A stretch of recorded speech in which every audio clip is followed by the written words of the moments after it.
बिस्मिल्लाहिर्रहमानिर्रहीम। इब्तिदा है रब्बे जलील के बाबरकत नाम से जिसके कब्ज़े में मेरी और आपकी जान है। वतन अजीज़ और दयार गैर में बसने वाले तमाम ही पाकिस्तानियों को एजेंडा ऑफ द डे से सिद्दीक सरवर का सलाम। नाज़रीन, आज हम एक ऐसे टॉपिक के ऊपर बात करने की कोशिश करेंगे कि हमारी जो 65% की यूथ है, बेसिकली उस यूथ को जो हम शऊर दे रहे हैं वो कैसा शऊर है, और उनको जो जामियात से तालीम मिल रही है वो कैसी है, और जो हमारे सियासतदान रोल मॉडल हैं उनसे वो क्या सीखने की कोशिश कर रहे हैं। हालिया वाक़यात जो पाकिस्तान में हुए, जिसकी बेस के ऊपर बहुत सारे क्रैकडाउन्स हो रहे हैं और बहुत सारे उसमें जो गिरफ्तार हो रहे हैं वो हमारी यूथ के लोग हैं। तो उस यूथ को हम पॉजिटिव एक्टिविटीज़ में किस तरह से लेके आ सकते हैं, और यूथ को स्पेशली हम जो है ना वो शऊर कब और कैसे दे सकते हैं। हमारी जामियात, हमारे कॉलेज, यूनिवर्सिटीज़ और स्कूल किस तरह की तरबियत साजी कर रहे हैं, और ख़ास करके स्पेशली जो किरदार साजी घर से होती है। एक फैमिली वैल्यूज़ की जो बात की जाती है, जब घर से एक बच्चा एक फैमिली वैल्यूज़ कैरी करके मार्केट में निकलता है और जब वो सोसाइटी वैल्यूज़ को तश्कील देने की कोशिश करता है, सोसाइटी में लोगों के साथ उठता बैठता है, तो वो अपना किस तरह से वहाँ पर जो तासुर है वो छोड़ता है दूसरे लोगों के ऊपर। अब जब हम बात करते हैं उस शऊर की, जो कि पीछे काफ़ी टाइम से नारे लगते चले आ रहे हैं, कोई वोट को इज़्ज़त दो, कोई रोटी कपड़ा और मकान, कोई मदीना की रियासत बनाने के लिए जिन शऊर की बात की जाती है, जिस तरह का शऊर अवाम को या यूथ को अब मिला, कहा जाता है कि जी तब्दीली आ गई, बोलने का शऊर दे दिया गया, अब लोग जो हैं वो बोलते हैं अपने हक के लिए। तो आज हम इस पे बात करने की कोशिश करेंगे कि ये कैसा शऊर है और कौन सा शऊर है जिसकी बात की जाती है, और हमारी यूथ को कैसा शऊर मिलना चाहिए। जामियात में जो मैंने पहले बात की कि जामियात में कौन सी किरदार साजी हो रही है, तो आज इसके ऊपर बात करने के लिए मैंने स्पेशल रिक्वेस्ट की जामिया कराची के मेडिकल ऑफिसर और सिंडिकेट ऑफिसर हैं, सोशल एक्टिविस्ट हैं, जनाब डॉक्टर हसन औज साहब। अस्सलाम वालेकुम। वालेकुम सलाम। डॉक्टर साहब कैसे मिजाज? अल्हम्दुलिल्लाह। डॉक्टर साहब बहुत शुक्रिया आपके कीमती टाइम का, आप स्टूडियो तशरीफ लाए। Thank you so much. Doctor साहब, जिस तरह से मैंने अपने इंट्रो में बात करने की कोशिश की कि हमारी जो यूथ है उसको शऊर की बात की जाती है, किस तरह का शऊर हमने दिया, जो यूनिवर्सिटीज़ हैं, जामियात हैं, कॉलेज हैं, स्कूल्स हैं, वो किस तरह का शऊर दे रहे हैं, और सियासी पार्टीज़ किस तरह का शऊर दे रही है। Thank you so much for honouring me and inviting me in your show sir. आपने जो सवाल किया है तो वो आज की मौजूदा सूरत हाल के हवाले से बहुत ज़्यादा इंपॉर्टेंट है। हम समझते हैं कि हम बहुत बाशऊर हो गए क्योंकि हम सोशल मीडिया यूज़ कर रहे हैं, हमारे पास व्हाट्सएप है, हमारे पास सारी खबरें आ रही हैं, हर बच्चे के पास सारी खबरें आ रही हैं, उसे ये पता है कि GHQ में क्या चल रहा है और इधर क्या चल रहा है, उधर क्या चल रहा है, अमेरिका क्या साजिश कर रहा है, उसे सब पता है। एक मोबाइल के ज़रिए उसे सब पता है, वो ये समझता है। उसे ये नहीं पता कि वो वही समझता है, वही सुनता है, वही पढ़ता है सोशल मीडिया पर, जो पढ़ाया जा रहा है उसे, जो फैलाया जा रहा है वो सही है गलत उसे नहीं पता होता। आज में किसी को विलन बनाना है, मैं उसके बारे में नेगेटिव प्रोपेगेंडा स्टार्ट कर दूंगा और वो वही समझ के बड़ा होगा, परवान चढ़ेगा कि भाई यही हकीकत थी, ये थी। कल मैं किसी और को विलन बना दूंगा, परसों किसी और को विलन बना दूंगा। ऐसी स्टोरीज, ऐसी मिथ्स एग्जिस्ट करती हैं कि अमेरिका ने ये कर दिया तो उसने ये कर दिया तो इसने वो कर दिया। अपनी गलती हम अब कभी भी नहीं देखते, हम दूसरों को अपनी गलतियां दूसरे इम्पोज कर देते हैं। जैसे कहना चाहिए प्रोजेक्शन, अगर मेरे अंदर कोई बुराई है तो मैं दूसरों पर डाल के समझता हूँ कि मैं मेरे खिलाफ सब साजिश हो रही है, मैं कुछ नहीं कर रहा। तो ये सब कहाँ से डेवलप होता है, ये साजिशी जहन, ये हमारे सोशल मीडिया से। और ये शऊर की पस्ती है। ये शऊर की पस्ती इससे ज़्यादा क्या होगी कि हम ये समझते हैं कि पूरी दुनिया हमें तबाह करने पे लगी हुई है, जबकि हम खुद अपने आप को तबाह करने पे लगे हुए हैं। अच्छा डॉक्टर साहब, जिस तरह से आपने शऊर की बात की, तो एक टीचर का बड़ा अहम रोल होता है कि वो अपने स्टूडेंट्स को, स्पेशली मैं स्टूडेंट्स के साथ साथ उस यूथ की बात करूँगा जो 65% पाकिस्तान में, एक जो टीचर है वो किस तरह से एजुकेट कर सकता है अपनी यूथ को, वो कौन शऊर दे सकता है। तो जो हमारी जामियात है वहाँ पर वो शऊर की बात की जाती है, जो आजकल जिस तरह से आपने बात की कि जो सोशल मीडिया के ऊपर तो वो ऐसा ही कंटेंट मिलता है, तो उसी कंटेंट को पढ़ के वो अपने आप को अपडेट कर रहे होते हैं। तो जो उस्ताद अपने इल्म से और अपने तजर्बे से उनको पढ़ाता है, क्या वो बिल्कुल बेकार हो जाता है? सर ये बहुत ही आपने अच्छा सवाल किया है। एक्चुअली ये कि पहले तो ये कि उस्ताद जैसे हैं, जैसे पहले होते थे, जो असातिज़ा की तकरीम जैसे होती थी, जो उस्ताद का रुतबा होता था, क्या वो अपने आप को उस्ताद बनना जस्टिफाई कर पाते हैं या नहीं? क्या वो अपने आप को प्रेजेंट करते हैं कि वो उस्ताद हैं या नहीं? पहली बात तो ये आ गई। क्या उनके अंदर उतना इल्म है, उतना हिल्म है, उतनी बुर्दबारी है, उतनी शफ़क़त है तलबा तालिबात के लिए कि वो अपने उस्ताद के लेवल दर्जे पे फाइज किए जा सके? पहले तो ये देखना होगा, चाहे वो कॉलेज के हों, यूनिवर्सिटी के हों, चाहे वो स्कूल के हों। फिर हमें तलबा तालिबात से शिकायत करनी चाहिए कि उनकी तरबियत, वो जिन घरों से आ रहे तो उनके माँ बाप ने कैसी तरबियत किया, अगर माँ बाप सही तरह तरबियत नहीं कर पा रहे, क्योंकि हर बच्चा हर अलग अलग माहौल से आता है, तो क्या उस्ताद का ही तो काम है کہ ان سب بچوں کو اسٹریم لائن کر کے ایک ایسا ماحول بنائے, ایک سوشل ہارمونی کا ماحول بنائے کہ بچہ ملک کی خوشحالی میں, قوم کی خوشحالی میں کردار ادا کرے, جو بھی رول ادا کیا ہو, چاہے وہ ایک موچی ہو, ایک مالی ہو, ایک سینیٹری ورکر ہو, ایک ڈاکٹر ہو, انجینئر ہو, استاد ہو, ایک مسجد کا امام ہو. ان سب کی تربیت ایسی ہونی چاہیے کہ کوئی بھی چیٹنگ یا فراڈ نہ کرے یا اپنے آپ کو سپیریئر نہ سمجھے, ایک دوسرے کی کلیکٹیو فیسلٹیز کے بارے میں سوچے رادر کے انڈیویجویلٹی کے بارے میں سوچے. تو کیا ہمارے اساتذہ کرام وہ بچوں کو سکھا پا رہے ہیں؟ یعنی ایک استاد ٹیچر وہ آتا ہے 45 منٹ کی کلاس لیتا ہے, 8:30 سے 9:15 تک کلاس لے کے 9:16 پہ وہ کلاس سے باہر ہوتا ہے. وہ تو صرف اپنی جاب کرنے آ رہا ہے, تنخواہ اسے ملتی ہے لیکچر دینے کی. بچوں تو یہی بولتے ہیں کہ سر ہم تو اتنی ہیوی فیس پرائیویٹ یونیورسٹیز میں, ہم تو اتنی ہیوی فیس دیتے ہیں پر سیمسٹر, آپ تو ہمیں پڑھا رہے ہیں.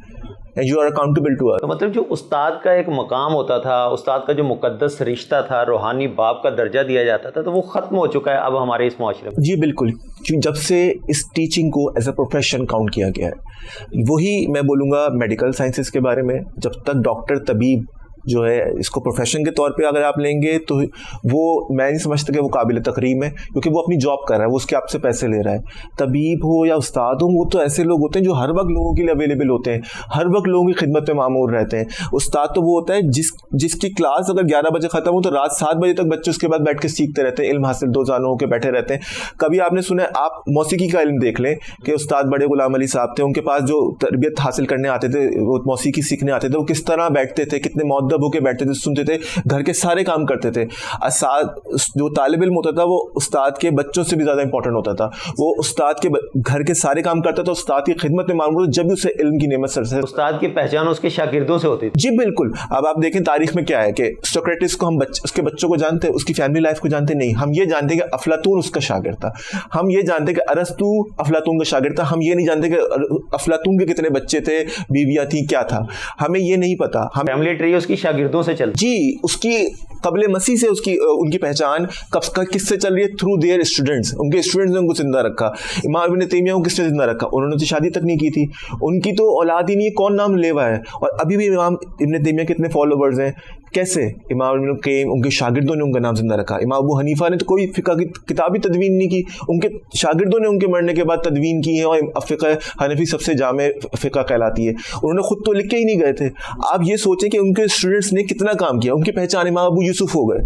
تو ہمیشہ سے اساتذہ کرام کی پہچان ان کے طلبہ سے ہوتی ہے. اگر آج کے اساتذہ کرام صرف یہ سوچ لیں کہ بھئی میری پہچان تو میرے اسٹوڈنٹس, ایک انوائرمنٹلسٹ ہے وہ ٹیچر وہی سوچے کہ میرے مرنے کے بعد میں جو کام کر رہا ہوں, میرے جو شاگرد ہیں وہ اس کام کو لے کے آگے چلیں گے, یا ان کی میں تربیت ایسی کر دوں کہ وہ بہت بڑے بڑے کام کریں, پاکستان کے لیے بہتری کے لیے کام کریں, ملک دنیا کی بہتری کے لیے کام کریں, تو پھر جو ہے اس کا نام زندہ ہوگا, اسی سے ان کا بول بالا ہوگا. ان کو یہ سمجھ میں ہی نہیں آتا ہے. جس طرح سے اولاد کو صدقہ جاریہ کہا جاتا ہے, اس طرح سے شاگرد بھی ایک صدقہ جاریہ ہے, مطلب وہ اس علم کو آگے بڑھا گئے. بہت بڑی بات آپ نے کہی ہے کہ صدقہ جاریہ سمجھ کے اگر آپ کہیں گے تو پھر اس تعلیم کا فائدہ ہے, وہ تعلیم کی تربیت بھی کرے گی.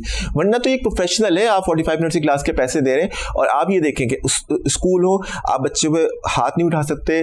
میں اس کے حق میں خود بھی نہیں ہوں, لیکن اگر کسی استاد نے کبھی کسی بچے کو جھڑک دیا تو ٹیچرز, پیرنٹس جو ہیں آ کے ٹیچرز کی سرزنش کرتے ہیں اور اس کو ذلیل کیا جاتا ہے سب کے سامنے. تو وہ ٹیچر کیا پڑھائے گا, کس دل سے پڑھائے گا, کیا بچوں کے سامنے اس کی عزت رہے گی؟ کیا اپنے گھر میں بچے کو تھوڑا فارمیلٹی پوری کرے گا کہ آیا کلاس لی اور چلا گیا؟ بالکل ڈانٹ ڈپٹ نہیں کرتے بچوں کو. اگر ہم اپنا سمجھتے ہیں تو بچوں کو ڈانٹ ڈپٹ کر سکتے ہیں, کیونکہ بچے کی تربیت کے لیے, ڈسپلن کرنے کے لیے ہم تربیت کرتے ہیں, سختی کرتے ہیں, کا ڈسپلن نہیں ہوتا ہے. اچھا ڈاکٹر صاحب, آپ ایک ایسی جامعات سے وابستہ ہیں, سارا دن آپ ہزاروں اسٹوڈنٹ کو دیکھتے ہیں, ڈیلی بیسس پہ آپ کو ان کے ساتھ انٹریکشن بھی ہوتا ہے. اسٹوڈنٹ کی سوچ کیسا, مینٹل لیول کیسا ہوتا ہے؟ اسٹوڈنٹ جامعہ میں آتا ہے, وہ کیا سوچ لے کے آتا ہے؟ ڈگری لینے کے لیے آتا ہے یا تعلیم حاصل کرنے کے لیے آتا ہے؟ دو طرح کے اسٹوڈنٹس ہوتے ہیں. ایک تو یہی ہے کہ ڈگری لینے آتے ہیں, ان کو یہ کہ میں یہ کر لوں گا میری جاب لگ جائے گی, ان کو اپنے فائنینشیل بینیفٹس پورے کرنے ہوتے ہیں, اور ہم سب کا فائنینشیل تقاضا بھی یہ انسانی فطرت ہے. میں چاہتا ہوں کہ بچوں کو یہ ریکویسٹ کروں اس پروگرام کے توسط سے کہ اگر آپ کو پیسے کمانے ہیں تو پلیز تعلیم حاصل نہ کریں. اس کے لیے آپ میکینک بن کے زیادہ پیسے کما سکتے ہیں. آپ اسکل سے زیادہ پیسے کما سکتے ہیں. آپ ٹیچر بن کے, ڈاکٹر بن کے, انجینئر بن کے شاید اتنے پیسے نہیں کما پائیں گے, کیونکہ یہ جو چیزیں ان کی شاید اتنا مارکیٹ میں ڈیمانڈ نہ ہو. ادھر جاب آپ کو اسکل سیٹ جو ہے نا, اس کے لیے آپ کو پھر اتنی تعلیم کی ضرورت نہیں ہے. آپ اگر پیسہ کمانا مقصد ہے, پیسے آپ کو شوق ہے اس کا, تو اگر آپ کو شوق نہیں ہے, صرف آپ تعلیم اس لیے کر رہے ہیں کہ بھائی میں کمپیوٹر سائنس کر کے میں یہ بن جاؤں گا, तो मतलब आपको पैसा कमाना है, चले वो उस तालीम के लिए प्रीरिक्विजिट समझ में आता है, लेकिन गोल आपने सेट किया हुआ। लेकिन अगर आपने सिर्फ पैसा कमाना है तो फिर आप बिजनेस करें, 10 तरह की चीजें। हम कहने की मैं तो समझता हूँ इन चीजों में बहुत ज्यादा पैसा है, लेकिन अगर आपको तालीम हासिल करनी है, अगर आप फलसफा पढ़ने आए हैं, आप इस्लामिक स्टडीज पढ़ने आए, आप उर्दू अदब पढ़ने आए, आप तालीम से रगबत सिर्फ इसलिए कि आपका एडमिशन कहीं नहीं हुआ आप इसलिए आ गए तो ये गलत है। आप इसलिए आए इन सब्जेक्ट्स में कि आपको इनकी खिदमत करनी है, इन सब्जेक्ट्स की खिदमत करनी है और इन सब्जेक्ट्स में लोगों को तरबियत करनी है। हमारे यहाँ मसला ये कि हमारे यहाँ जो है बच्चा जो आता है वो तो ये आता है या तो डिग्री मुझे चाहिए, मुझे पैसे वो उसके लिए चाहिए, और या अच्छी जॉब के लिए मतलब डिग्री चाहिए, और जो तालीम हासिल करने वाले बच्चे जाते हैं वो बहुत लिमिटेड होते हैं। बहुत अच्छा डॉक्टर साहब, बहुत सारा ऐसा देखा जाता है कि बहुत सारे उस्ताद जो हैं वो उन्होंने अपनी प्राइवेट एकेडमीज़ खोली हुई होती हैं, यूनिवर्सिटीज़ में या कॉलेजेस में वो एक अपना नाम मेंटेन कर रहे होते हैं, और जो बच्चे उनके पास ट्यूशन में या कोचिंग में नहीं आ रहे होते तो उनको उस तरह के मार्क्स भी नहीं मिलते। क्या इसमें भी कोई सच्चाई होती है? सर ये सच्चाई है, अगर मार्क्स ना भी मिलें, अगर मार्क्स स्किल्स पे भी मिलें, मैं ये समझता हूँ कि ये इल्मी बददियानती है कि आप तालीम के पैसे लें। बहुत बड़ी बात कर रहा हूँ, छोटा मुँह बड़ी बात हो जाएगी, लेकिन ये इल्मी बददियानती है कि मैं अगर एक जगह पढ़ा रहा हूँ और मैं फिर दूसरी जगह पढ़ा के उस तालीम के जो है मैं पैसे लूँ, ज़्यादा फीस चार्ज करूँ ताकि और बच्चों को अच्छे तरीके से पढ़ाऊँ। ये तालीम के कोई पैसे नहीं हो सकते। टीचर अनमोल होता है, इल्म को बेच नहीं सकते आप। नहीं, वो तो अपनी सर्विसेज के पैसे ले रहा है ना, टाइम के पैसे अगर आप इस तरह ले रहे हैं तो फिर आप ये रखेंगे जो दे सकता है दे दे, दो नहीं। मुझे तो समझ में नहीं आता कि तालीम बेचने के लिए कब से होनी शुरू हो गई। जब से तालीम बेचने के लिए शुरू हो गई, खरीदने के लिए शुरू हो गई, तो फिर उस्ताद फिर अपने आप को प्रोफेशनल की तरह इज्जत हो सकती है उसके खत्म होते ही तालिब इल्म कभी भी याद नहीं रखेगा उसे। नहीं, लेकिन डॉक्टर साहब इसको दूसरे प्रोफेशन में लेके जाएं। आपका जो बेसिक प्रोफेशन है, आप MBBS डॉक्टर भी हैं, तो एक डॉक्टर है गवर्नमेंट में होता है, उसके बाद प्राइवेट क्लिनिक भी उसका चल रहा होता है, लेकिन प्राइवेट क्लिनिक में वो ज़्यादा फीस चार्ज कर रहा होता है, जहाँ ज़्यादा फीस होती है वहाँ ज़्यादा लोग जा रहे होते हैं। सर मैं यही समझता हूँ कि मैं प्राइवेट क्लिनिक नहीं करता, इसीलिए मैं इसी में अपने ऊपर रख के जब मैं खुद ये प्रैक्टिस कर रहा हूँ, इसलिए मैं ये प्रीच भी कर रहा हूँ कि मैं ये समझता हूँ कि प्राइवेट प्रैक्टिस जो होती है ना, वो या तो आपके चार्जेस वही हो ना फिर के जो एक बहुत ही लिमिटेड चार्जेस की जितने कि बेरेबल हो, कि कॉस्ट सेविंग हो, रादर के आप एग्जिबिटेड चार्जेस करें और उनको अपनी महारत को बेचें। लेकिन ये भी मुआशरे में देखा जाता है ना, सोसाइटी में अगर किसी डॉक्टर की फीस कम है तो लोग कम जाते हैं उसके पास। यार डॉक्टर थका हुआ डॉक्टर है दूसरे पास। लोग जाए या ना जाए, जिसको शिफा मिलनी होगी ना वो तो आएगा शिफा के लिए, लेकिन आप किसी से आप ब्लैकमेल नहीं कर सकते किसी को कि अगर वो मैं अच्छा डॉक्टर हूँ, मैं पैसे मेरी जो कंसल्टेशन फीस है वो 3,000 रुपये है, तो आपको 3,000 रुपये देंगे तो गरीब आदमी मुझे दिखा सकता है वरना नहीं दिखा सकता। ये तिब और तालीम का शोबा ये बेचने के लिए नहीं। अब बाकी शोबे चले जाएं, आपको अगर पैसे कमाने आप दूसरे शोबे में चले जाएं, लेकिन अगर आप चाहते हैं कि आप तालीम से वाबस्ता रहे और तिब से वाबस्ता रहे तो प्लीज़ इन दोनों शोबों को तो करप। बहुत सारे स्टूडेंट्स ऐसे हैं जो बहुत काबिल स्टूडेंट होते हैं, लेकिन वो अच्छे कोचिंग अच्छी अकेडमीज़ को बेयर नहीं कर पाते, यूनिवर्सिटीज़ की फीस बेयर नहीं कर पाते, तो इस वजह से वो अपनी स्टडी कंटिन्यू नहीं कर। जब भी तो मैं ये कह रहा हूँ कि या तो वो टीचर जो है अपने सरकारी कॉलेजेस में, सरकारी यूनिवर्सिटीज़ में भी उसी तरह पढ़ाएं जिस तरह वो अपने कोचिंग्स पर पढ़ाते हैं, वही टाइम दें जिस तरह वो कोचिंग्स पर टाइम देते हैं। क्योंकि यही तो है कि एक बच्चा प्राइवेटली तो बड़ा अच्छा टाइम वो ले रहा है अपने टीचर से, लेकिन वही टीचर जब सरकारी कॉलेज में पढ़ाता है तो वो जाके उधर सही तरह क्लास नहीं लेता, क्लास स्किप करता है, पढ़ाता नहीं है, इंटरेस्ट नहीं लेता है, तो फिर बच्चा मजबूर हो जाता है कि वो क्या करे। मैं यही बताना चाह रहा हूँ कि तालीम फॉर सेल नहीं होनी चाहिए। लेकिन आजकल तो ये बना हुआ ना कि जो हम तालीम पे खर्चा कर रहे हैं वो बेसिकली उन डिग्रियों की फीसेज ही हैं। सिर्फ बच्चे जो है ना वो जाके जितनी ज़्यादा हैवी फीसेज, जितनी बड़ी यूनिवर्सिटीज़ के नाम, उतनी अच्छी उनको जॉब्स मिलती हैं। अच्छा स्कूल में पढ़ रहा है ना, अच्छे इस कॉलेज में पढ़ रहा है और उसको सही तरह असातिज़ा कराम पढ़ा रहे हैं तो उसे कोचिंग की ज़रूरत नहीं पड़ती। मैंने तो मैट्रिक में कोचिंग नहीं ली थी। नहीं, हमने खुद नहीं ली। डॉक्टर साहब यहाँ पर मैं थोड़ा सा कता कलामी माफ़ चाहूँगा। नाज़रीन, आज हम बात करने की कोशिश कर रहे हैं कि वो कौन सा शऊर है जो यूनिवर्सिटीज़ से मिलता है या वो मुआशरे से मिलता है, सोसाइटी से मिलता है, जिसमें मैं बार बार इस वर्ड को यूज़ करता हूँ कि नाम नहाद जो सियासी लीडर्स हैं उनकी तरफ से शऊर मिलता है। तो ये कौन सा शऊर है जो हमें बाज़ार से मिलता है, कौन सा शऊर हमें यूनिवर्सिटीज़ से और जामियात से मिलता है, यहाँ पर आज बात करने की कोशिश कर रहे हैं। डॉक्टर हसन ओज हमारे साथ स्टूडियो में मौजूद है। यहाँ पर एक छोटा सा ब्रेक से वापस लौटते हैं, इसको कंटिन्यू करेंगे। Stay tune.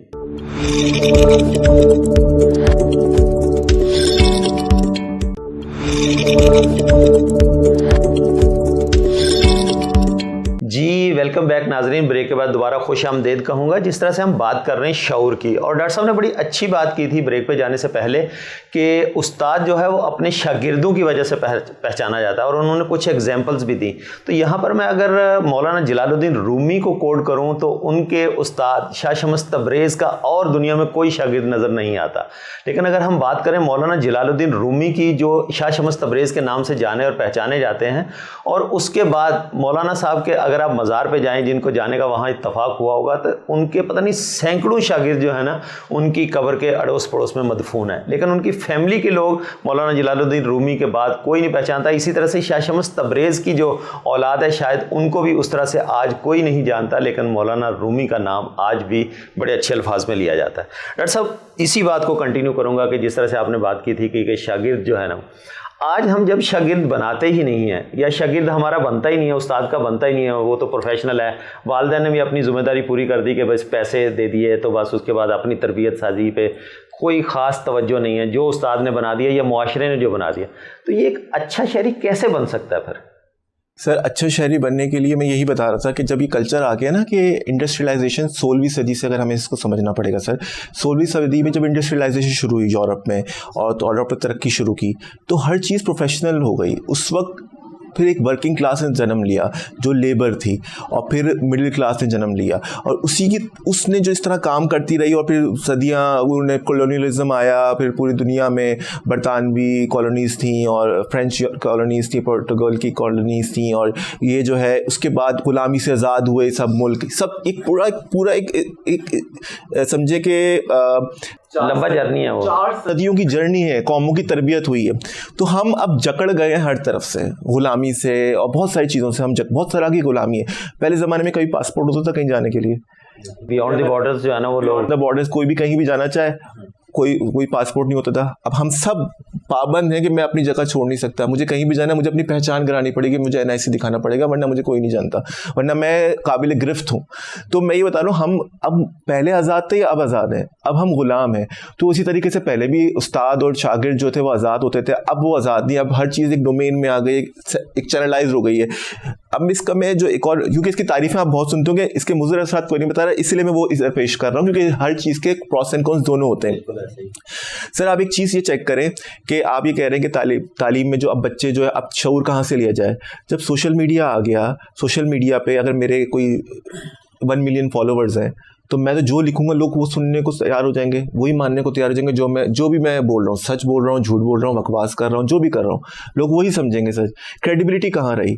تو بات یہی ہے کہ, اور ہم خود ہی ہمارے ہی لوگ کچھ لوگوں کو اینجلز بنا کے پریٹینڈ کرتے ہیں کہ ان کے سر پہ ہیلو بنا ہوا ہے کہ وہ اینجلز ہیں, یہ بہت ہی صاف شفاف لوگ ہیں, اور کچھ لوگوں کو ڈیول بنا کے, ان کے سینگ نکلے ہوئے, وہ بنا کے پیش کرتے ہیں.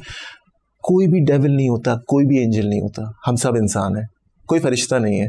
صحیح ہے؟ تو کسی کو لیبل کرنا فرشتہ اور پھر اس کو آئیڈیلائز کرنا بھی میرا لیڈر تو فرشتہ ہے, آپ کا ڈیول ہے, یا میرا ڈیول ہے اور آپ کا فرشتہ, ایسا نہیں ہوتا. آپ کا بھی لیڈر انسان ہے, میرا لیڈر بھی انسان ہے. میں اس پارٹی کو مانتا ہوں تو میرے لیڈر نے بھی غلطیاں کی ہوں گی, آپ کا لیڈر بھی غلطیاں کرنے, ہاں انسان ہے, غلطی تو کسی سے, ایگزیکٹلی اس نے بھی غلطیاں کی ہوں گی, اور سیاست کا نام ہی غلطی ہے. تو ہم جو تربیت کریں, چاہے وہ سیاسی ہو چاہے سماجی ہو, سماجی تربیت پہ میں آ جاتا ہوں. اگر ہے یہاں پر 2 طرح کے لوگ ہوتے ہیں, سوشلسٹ ہوتے ہیں, مذہبی طبقہ ہوتا ہے, اور لبرلز ہوتے ہیں. یہ تینوں الگ الگ ہیں. وہ اس سے بات کرنا پسند نہیں کرتا, وہ اس سے بات کرنا پسند نہیں کرتا, وہ اس سے بات کرنا پسند نہیں کرتا. حالانکہ اگر بیٹھ کے گفتگو کی جائے, اگر کوئی بندہ صحیح معنوں میں علم حاصل کرنا چاہتا ہے تو وہ کبھی ایک جگہ پہ اسٹک نہیں کر پائے گا. پروڈکٹیو ڈسکشن جب ہوگی تو اس کے ثمرات نکلیں گے نا یقیناً. وہ سمجھ پائے گا دوسرے کو بھی کہ بھائی شاید یہ بھی صحیح ہے, شاید وہ بھی صحیح ہے. اور کنفیوز ہونا کوئی پازیٹیو انسان کی نشانی ہوتی ہے. اٹل رہنا اپنی بات میں سمجھتا ہوں کمزور آدمی کی نشانی ہوتی ہے, کہ اس نے اس سے آگے دیکھا ہی نہیں ہوتا. اسلام میں زیادہ زبان سے پرچار کرنے کو یا کردار بتانے کو اپنا کہ میں یہ تھا یا وہ تھا اتنا اچھا نہیں سمجھا جاتا. ہمارا جو کردار ہے وہ خود بتائے, ہمارا جو فعل ہے, جو ہم کام کر رہے ہیں. تو جب ہم زبان سے خالی پرچار کرتے رہیں کہ ہم ایسا کریں گے ویسا کریں گے, میرے جو میں کر رہا ہوں, جو میں رول ماڈل ہوں وہ ویسا نہیں ہے, تو پھر یہ استاد شاگرد یہ ایک بڑا کمپلیکیشن سا رشتہ ہو جاتا ہے کہ میں استاد بحیثیت استاد بچوں کو ایک لیکچر تو دے رہا ہوں کہ ایسا کرو، اور میری زندگی کے اندر اس کی کوئی امپلیمنٹیشنز ہے ہی نہیں. میں ایک بات کرتا ہوں جی، مدینہ کی ریاست بنانے کے لیے جا رہا ہے، جب میں خود 5 وقت نماز نہیں پڑھتا، میرے کردار سے کسی کو نظر نہیں آ رہا، تو کیا اس سے شعور پازیٹیو جا سکتا ہے؟ بالکل نہیں جا سکتا. تربیت تو صرف کردار سے ہی ہوتی ہے. مطلب یہ تو ازل سے چلتا آیا اور یہ چلتا رہے گا. ایگزیکٹلی میں یہی بتانا چاہ رہا ہوں کہ تربیت اتنی مشکل چیز ہے اور تربیت اتنی لمبی چیز ہے کہ ذرا سی بھی آپ نے اس میں ہچ آئی تو وہاں پر جو ہے نا وہ آپ نے بڑا اچھا پوائنٹ ہائی لائٹ کیا تربیت کے اوپر. پہلے کیا ہوتا تھا، یونیورسٹیز میں کالجز میں تعلیم کے ساتھ ساتھ تربیتی نشستیں بھی بہت ہوتی تھی. آج میرے خیال میں اس کا بہت زیادہ فقدان ہے، اس طرح سے نہیں ہوتی.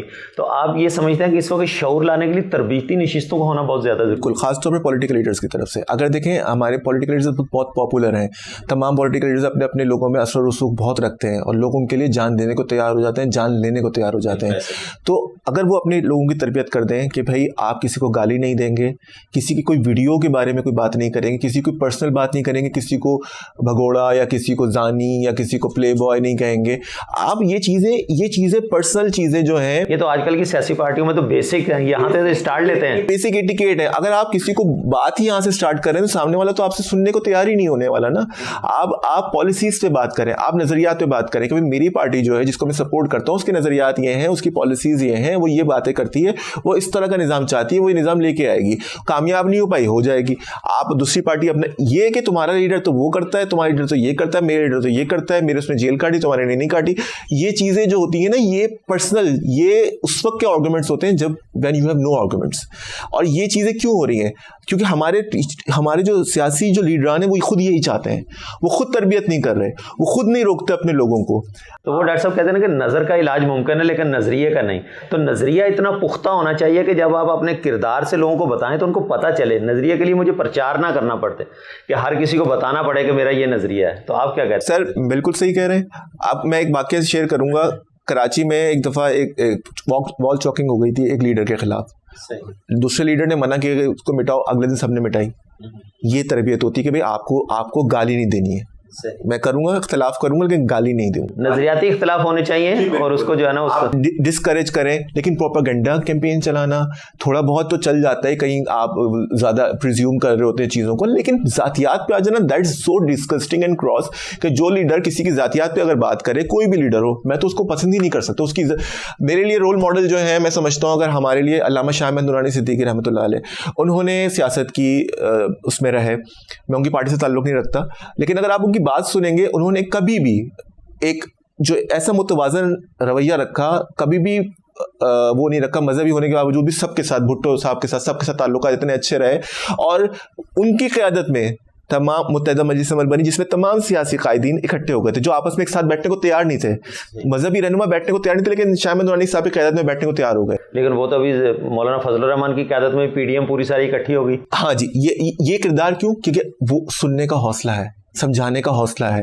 میں یہ نہیں کہہ رہا وہ ٹھیک ہے یا غلط ہے، میں یہ نہیں کہہ رہا. میں کہہ رہا ہوں آپ کا کردار ایسا ہونا چاہیے کہ آپ اگر کسی کو گالم گلوچ کریں گے یا کوئی ایسی بات کریں گے تو لوگ تو مشتعل ہوں گے.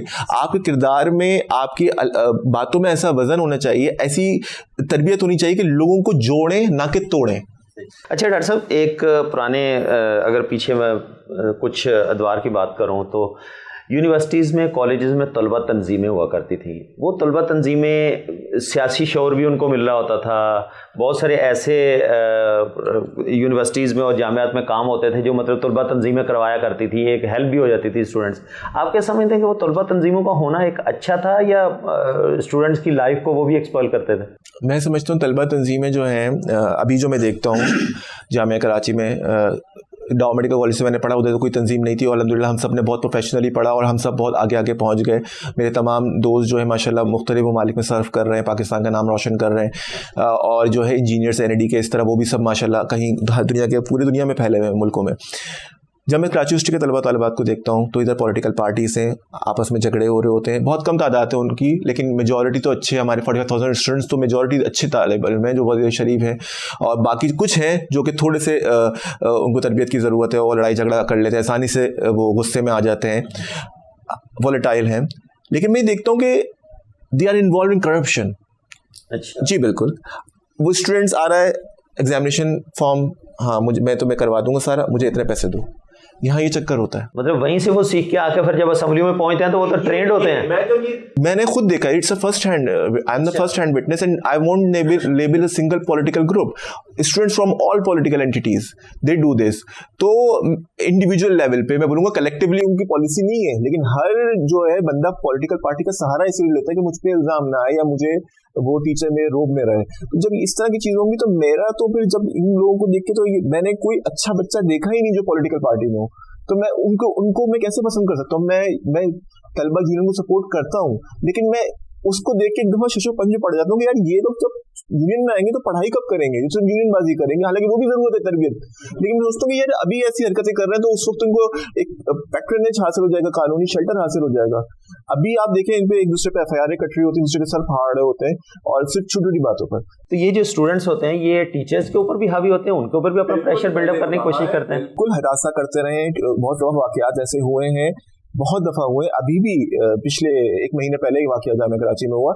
बताने का मकसद ये कि ये लोग जो है क्यों इतने, भाई who are you are just an student, आप पढ़ने आए हो यहाँ पे। अगर आपको किसी टीचर से मसला है आप जाके कंप्लेन करोगे चेयरमैन को कंप्लेन करोगे, चेयरमैन नहीं सुनता है आप डीन को कंप्लेन करोगे, डीन नहीं सुनता है तो आप रजिस्ट्रार और वाइस चांसलर को कंप्लेन करोगे।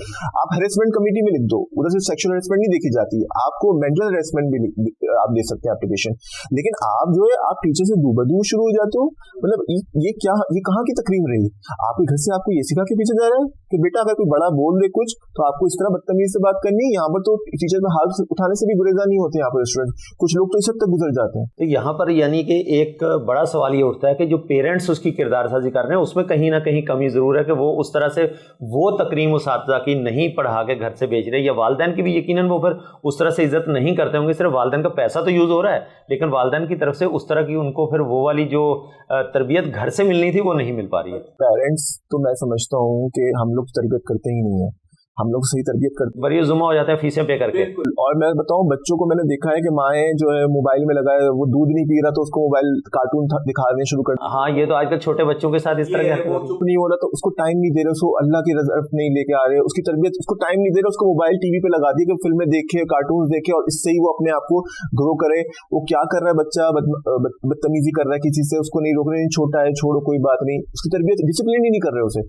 अच्छा यही बच्चा उस वक्त तक आपकी इज्जत करे तक आप उसको पैसा दे रहे हैं क्योंकि वो आपकी डिपेंडेंट है, आप पॉकेट मनी दे रहे हो, आप उसकी फीस भर रहे हो। जब वो कमाना शुरू होगा आपको छोड़ के जाएगा, छोड़ के जाना उसका हक है, कोई बात नहीं, आपकी गुलामी करना उस पर फर्ज नहीं है, लेकिन आपकी इज्जत नहीं करेगा, आपका ख्याल नहीं रखेगा।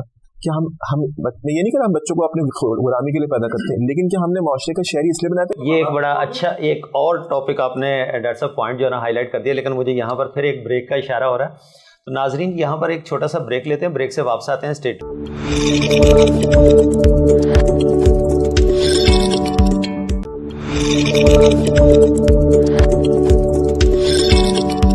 वेलकम बैक नाजरीन। ब्रेक के बाद दोबारा खुश आमदीद कहता हूँ। जिस तरह से ब्रेक पे जाने से पहले डॉक्टर साहब ने एक बड़ा पॉइंट हाईलाइट किया था कि वो बच्चे जो डिपेंडेंट्स होते हैं वालिदैन के ऊपर, यकीनन सारे बच्चे डिपेंडेंट होते हैं और वो उस वक्त तक उनकी वालिदैन की इज़्ज़त कर रहे होते हैं जब तक उनको पैसा और वो फीसें ले रहे होते हैं।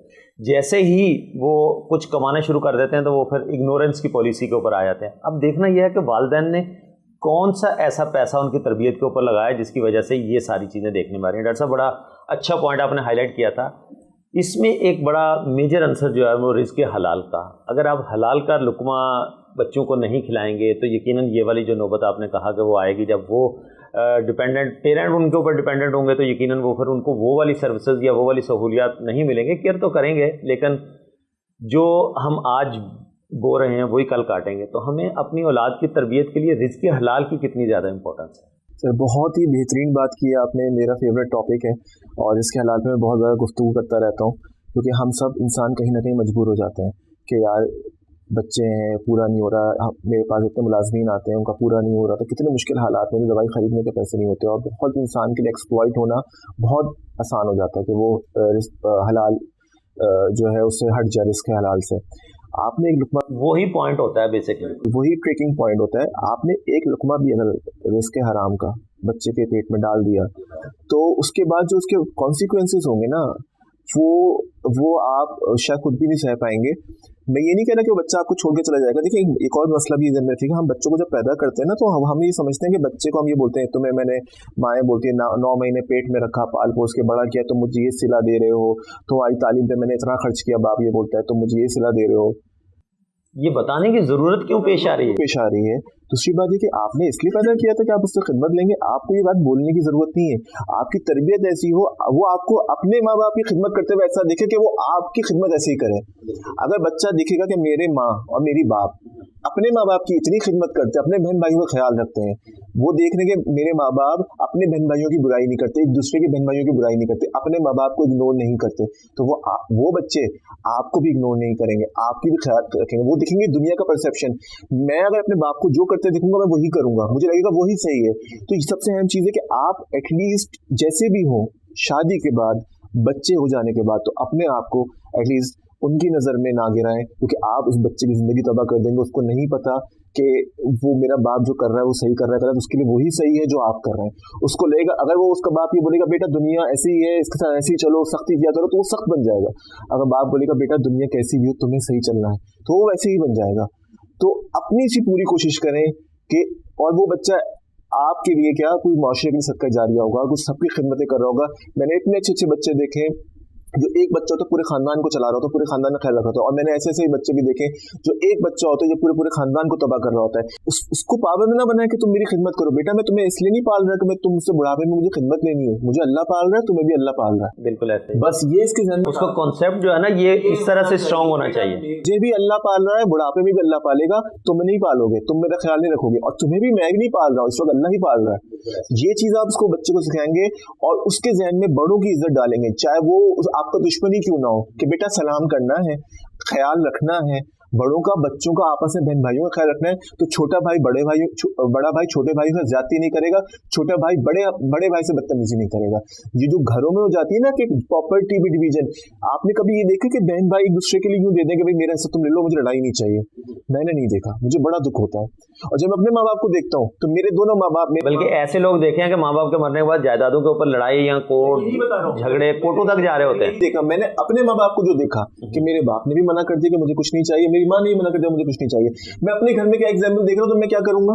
सावधान उन्हीं के पीछे वही देखूंगा। मैं यही बता रहा हूँ कि आप लोगों को भी ऐसी एग्जाम्पल सेट करनी चाहिए अपने बच्चों की तरबियत में। असल शऊर ये है, आपने एग्जाम्पल सेट कर दी, आपकी नमाज वगैरह जो भी है वो तो वो देखता ही रहेगा, लेकिन अगर आपने ये एग्जाम्पल सेट कर दी, जो ट्रिकिंग पॉइंट होते हैं किसी भी इंसान की जिंदगी में, कि बहुत बड़े बड़े घूंट पी जाना, जब आपका भाई आपके साथ ज्यादती कर रहा हो आप उसको पी लें, जब आपके साथ जुल्म हो रहा हो, आप गरीब हो, आपके पास करप्शन का मौका आ रहा है, आप छोड़ दें, तो वही वो ट्रिकिंग पॉइंट जो आपकी औलाद सीख लेती है और वो नहीं करती, और अल्लाह ताला उसके बदले में आपको बहुत सारी चीजें नवाज भी देता है। बिल्कुल ऐसा है, जन्नत देगा जिसका आपने गुमान भी नहीं किया होगा, और आपकी औलादों को भी। अच्छा डॉक्टर साहब, प्रोग्राम अपने आखिरी जो है इख्तिताम की तरफ बढ़ रहा है, टाइम की शॉर्टेज भी है। ये जो जामियात की हमने बात की, यूनिवर्सिटीज़ की, वहाँ पर तो तलबा तंजीमों का आपने कहा कि उस तरह का वो वाली तरबियती नशिस्तें नहीं होती, लेकिन एक हमने ये देखा था कि घरों में बैठ के बड़े बुजुर्ग कहानियाँ सुनाया करते थे बच्चों को, एक तरबियत की जाती थी। हर घर में तकरीबन, अगर मैं अपने बचपन की तरफ चले जाऊँ तो रात को सोने से पहले कोई ना कोई कहानी सुनाई जाती थी, कुछ इस तरह का बताया जाता था। तो ये इखलाकी कदरें जो ये हमारे जो एक आबाओ अजदाद के जो एक रस्में थी, उससे भी बड़ा शऊर और तरबियत होती थी। बिल्कुल सर, एक्चुअली वो न्यूक्लियर फैमिली सिस्टम नहीं था, वो जॉइंट फैमिली सिस्टम होता था। वहाँ ताई ने मार दिया कोई बात नहीं, चाची ने थप्पड़ मार दिया कोई बात नहीं, आके लड़ेगा नहीं कोई कि मेरे बच्चे को क्यों मारा, या नंद फुप्पो ने मार दिया तो कोई पूछेगा नहीं कि तुमने क्यों मारा। सबके बच्चे सांझे होते थे, सबकी तरबियत बराबर होती थी। लेकिन अब जो कल्चर है कि अब दादा दादी भी कुछ ज़्यादा बोल दें तो माँ बाप लड़ने आ जाते हैं कि आपने क्या बोल दिया मेरे बच्चे को। तो आपने तो मतलब सिस्टम ही चेंज कर दिया। वो सब कहाँ से हो रहा है? मैं ये नहीं कह रहा कि आप बच्चे की तरबियत में जो मॉडर्न उसूल आ गए साइकोलॉजी के उसको ना अपनाएं, उसको अपनाएं, लेकिन अपनी रिवायात को ना छोड़ें। रिवायत और दरायत साथ चलती है।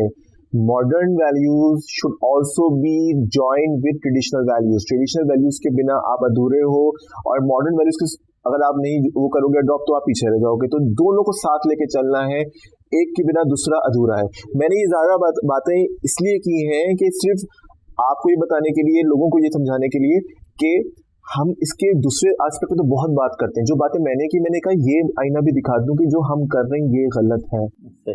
तो हमें शऊर लाने के लिए पहले अपने घर से, यानी कि मैं जामियात को, यूनिवर्सिटीज़ को, कॉलेजेस को, स्कूल्स को بعد میں قصورور ٹھہراؤں گا, پہلے میں خود اپنے آپ کو قصورور ٹھہراؤں گا کہ میرے گھر پہ جو میں بچوں کی تربیت کر رہا ہوں, جو میں سوسائٹی ویلیوز ڈیولپ کرنے کے لیے اپنے گھر سے فیملی ویلیوز باہر بھیج رہا ہوں, وہ کیا ہے. اگر میرے گھر پہ وہ فیملی ویلیوز کو اپنایا نہیں جاتا تو یقیناً سوسائٹی اس طرح سے ترتیب.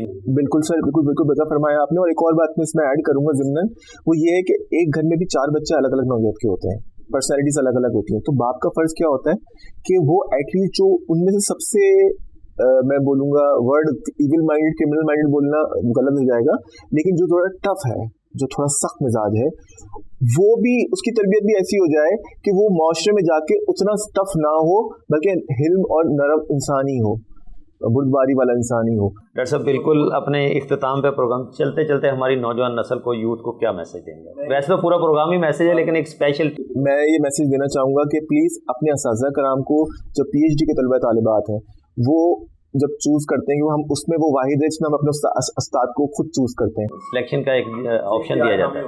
تو میں یہ چاہوں گا کہ آپ جب کورسز اٹھائیں پرائیویٹ یونیورسٹیز میں کہ ہمیں کس ٹیچر سے پڑھنا ہے یا ایم فل یا پی ایچ ڈی کرنا ہے, تو خاص طور پہ اس بات کا دھیان رکھیں کہ جس سے, یا کسی عالم کا کورس کر رہے ہیں یا حفظ کر رہے ہیں, تو اس سے کریں جس کی کردار میں آپ صداقت دیکھیں, نہ کہ یہ کہ اس کے ریسرچ پیپر زیادہ ہیں, اس کا امپیکٹ فیکٹر زیادہ ہے, یا وہ زیادہ پاپولر ہے, یا زیادہ جلدی پی ایچ ڈی کرا دے گا.